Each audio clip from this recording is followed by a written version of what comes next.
গত 5 আগস্ট গণ অভ্যুত্থানের মুখে শেখ হাসিনা সরকারের পতন হয়।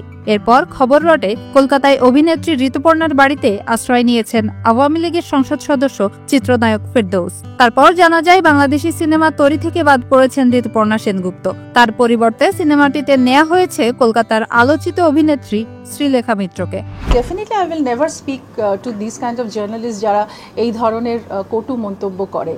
আরজি কর কাণ্ডের সময়ে বিবাদে জড়ান ঋতুপর্ণা শ্রীলেখা। ঋতুপর্ণা শঙ্খ বাজানো থেকে শ্যামবাজারের প্রতিবাদে যাওয়ার ঘটনা নিয়ে কড়া সমালোচনা করেন শ্রীলেখা। ঋতুপর্ণার বাদ পড়া সেই সিনেমায় কাস্ট করা হয়েছে শ্রীলেখা মিত্রকে। এই জুটিই এখন ছবি করবে, ছবি চলুক ছবি না চলুক এই জুটিই ছবি করবে। তোমাকে হয় সেকেন্ড হিরোইন করতে হবে, তোমাকে ক্যারেক্টার রুলস করতে হবে, আর নয়তো তোমাকে সাস্টেন করার জন্য টিভি সিরিয়াল করো। Double million offer Walton fridge কিনে পেতে পারেন 20 লক্ষ টাকা, রয়েছে কোটি কোটি টাকার নিশ্চিত উপহার।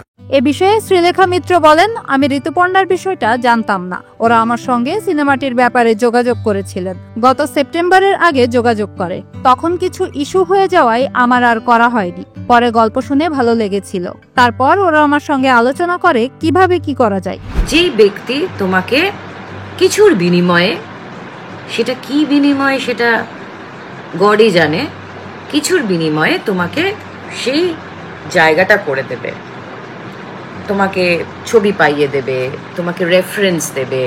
তারপর রাকা জান্নাতি বলে একজন আমার বাড়িতে আসে, এসে আমায় অনুরোধ করে সিনেমাটি করার জন্য। তখন আমি হ্যাঁ বলি।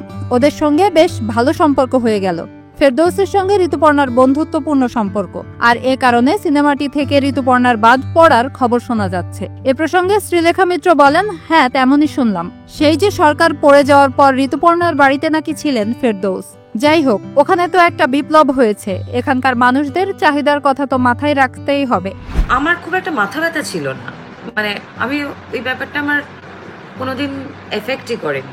3 জন মেয়ের গল্প নিয়ে এই সিনেমা। ওই দেশের নায়িকারাও রয়েছেন। খুব ইন্টারেস্টিং একটা বিষয়, ভারত বাংলাদেশ ভিসা জটিলতা চলছে। এ পরিস্থিতিতে বাংলাদেশে গিয়ে কিভাবে শুটিং করবেন? এ প্রশ্নের জবাবে শ্রীলেখা মিত্র বলেন, ভিসার বিষয়ে আমি কিছুই জানি না, সেটা প্রযোজক জানেন। স্বভাবতই ইন্ডাস্ট্রি, আমাদের সমাজটা পেট্রিয়ার্কাল, সুতরাং ইন্ডাস্ট্রি তার থেকে ভিন্ন হবে সেটা ভাবার কোনো মানে নেই। SATV digital entertainment desk.